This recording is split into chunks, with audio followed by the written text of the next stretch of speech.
Hey, Chanel here from Future Fashion Designers. We are getting ready for our first fashion sewing retreat. It's coming up in a couple months, and I just went to an expo in Raleigh. It's a sewing expo, and I always kind of thought it was just for quilters, but there was a lot of quilters there, and I actually tried one of those long arms. Those were so cool.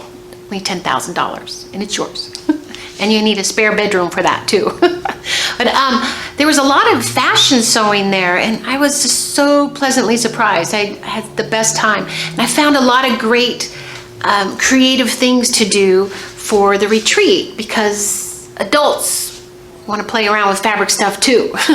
But my purpose for the retreat is to expand our fashion creativity to like just make, we can just make things, but what about like making them unique, tie-dyeing them, doing batik work, some stenciling, embossing. There's so many fun stuff. I have this book that it's going to be our little Bible for the retreat, and it's Customize Your Clothes, and inside here are all really great techniques on customizing fabric. I also have a couple other books too I got to go through. There's even like using rust, putting like bolts on fabric and letting it rust on there and creating a design on it. Might take a little bit of a while, but I wonder if there's a fast way to do it. You can put some kind of chemical on and make it. But I found a fabric in my stash, and I thought I've done this on a couple other projects for skirts for just my mannequins, but I thought I would do one for myself this time. Why not? So I found this fabric. It's from 2004 and never made it. And it has, I love chopped up lines in skirts. I think they're so pretty, and it has so much potential for recreating things. But the back of it was just plain. So I thought, what if I do front and back?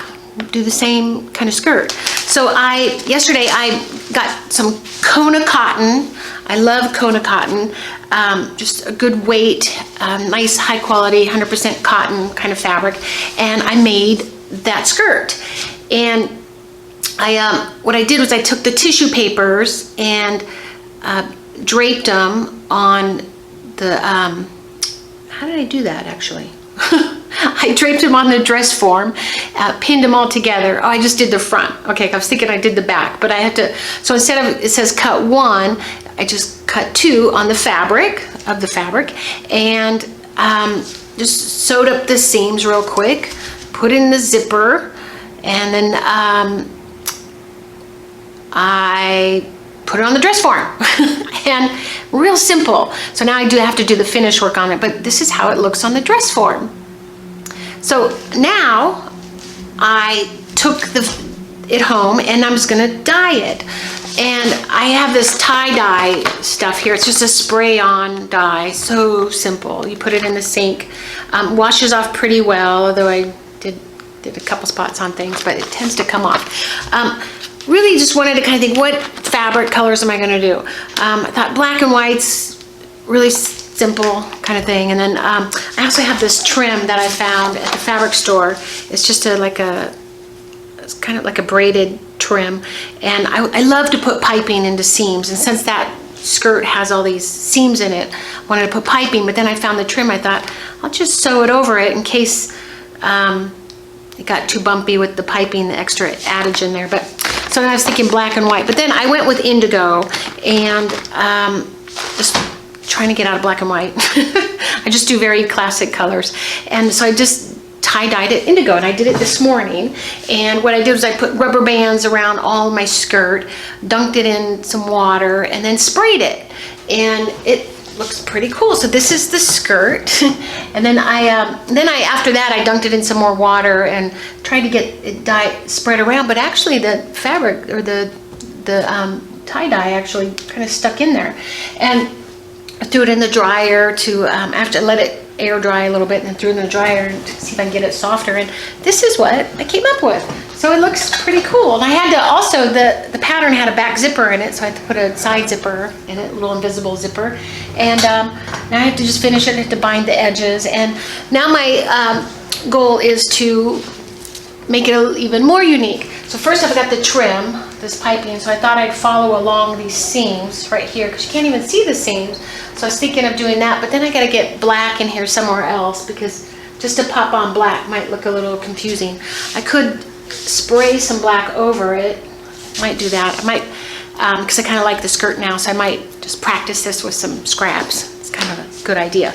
But while I was at the expo, like this was the expo I went to, and I guess they're all over the country, and I met some really nice people there, and a guy from my hometown in Glendale.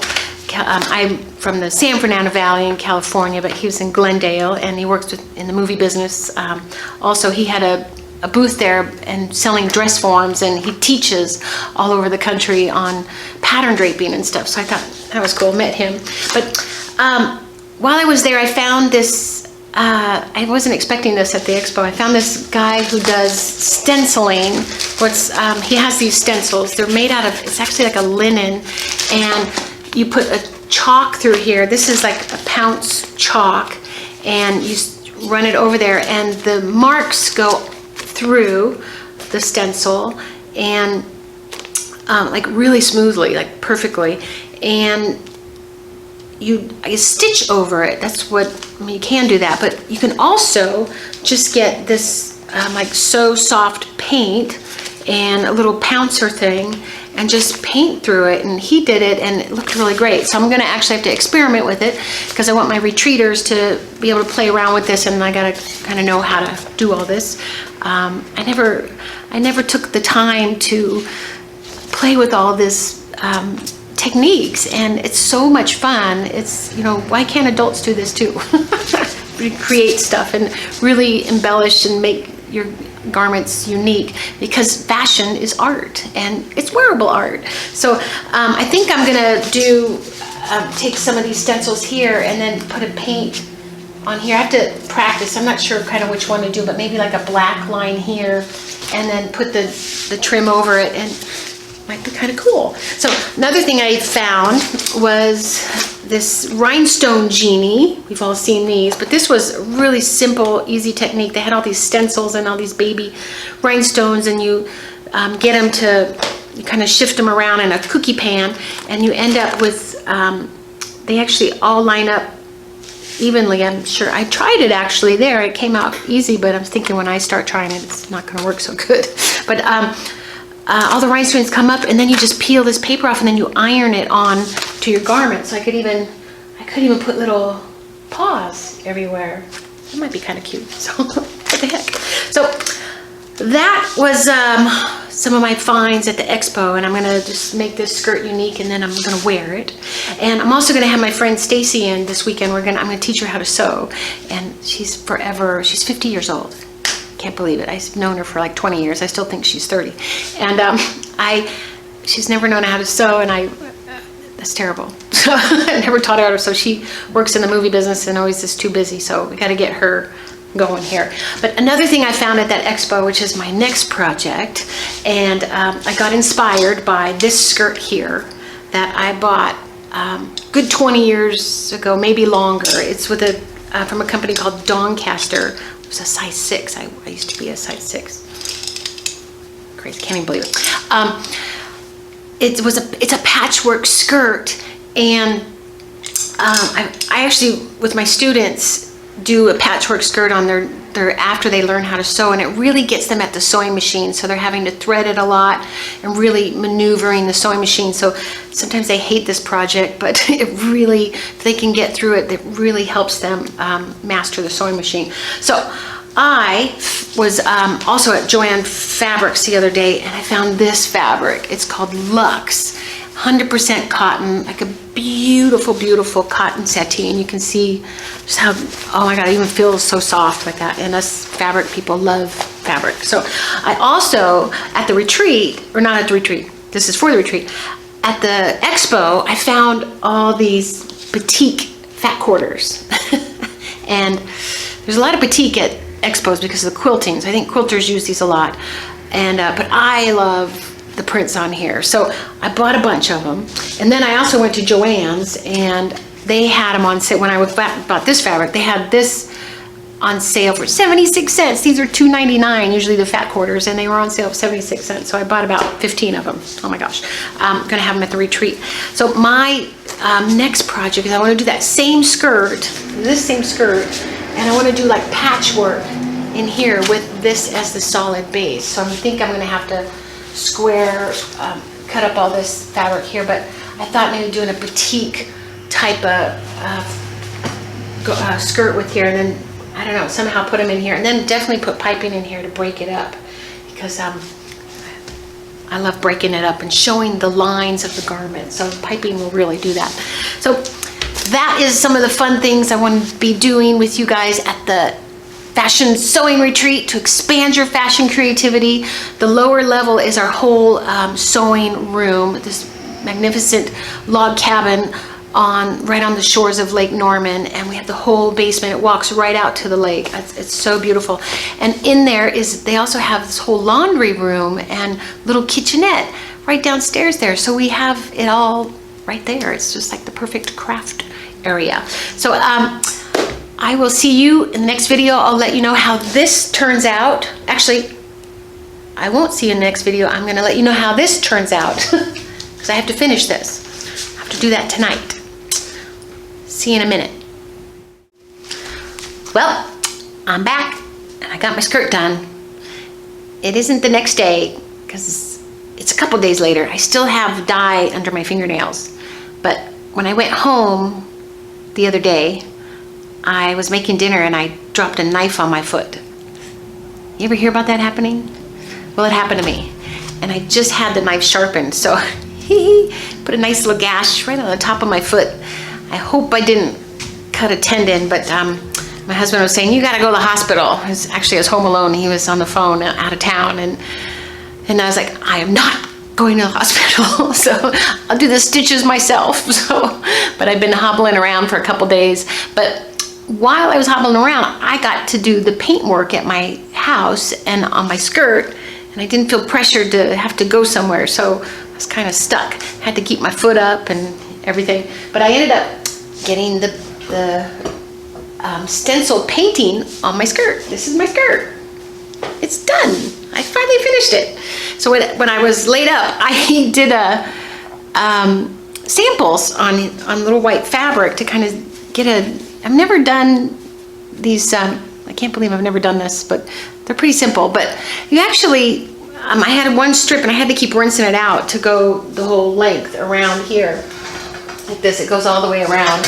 And then I added that trim on top of that because I wanted it to kind of go both ways, but it was hard to like connect it, and then painting in it, and then I had to rinse it out all the time to get it the paint out of there. And then I think by the time I was done with this back one here, I had it down. So sometimes things just take a little bit of time to get used to them. So I ended up getting that done. Also, I was playing around with my little rhinestone template maker thing, and I got this one made, and I just got to iron that. I think I'm going to put it right here like that. I'm just going to iron it on there and just have that little rhinestone thing there. It turns out pretty cute. So the skirt is done. I ended up I just did a real quick little put bias tape under here, put orange or yellowy color because I had it left over, and I liked when I put clothes on, I have a little pop of color. It kind of makes it more fun. And I just did a quick zigzag,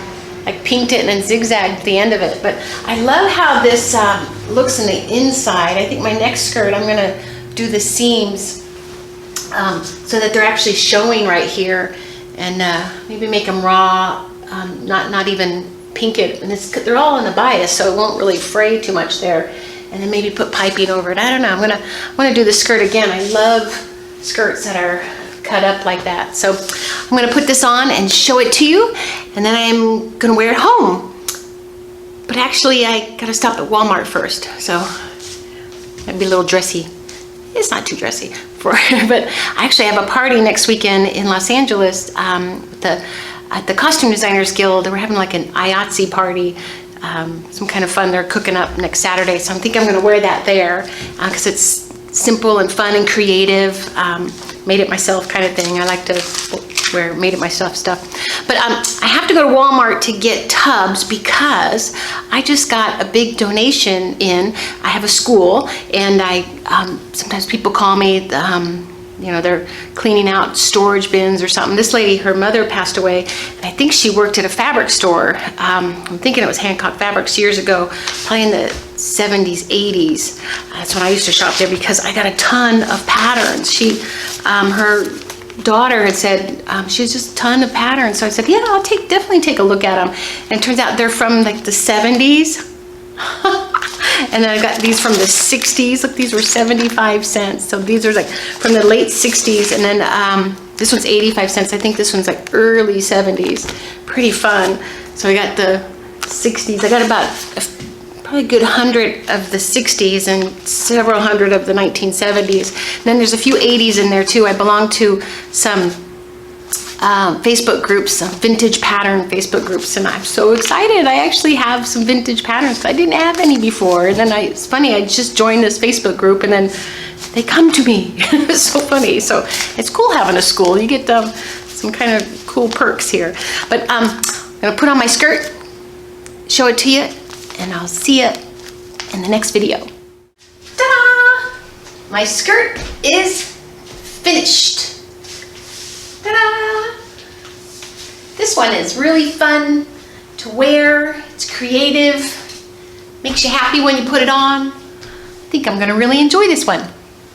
So thanks for watching. See you next time.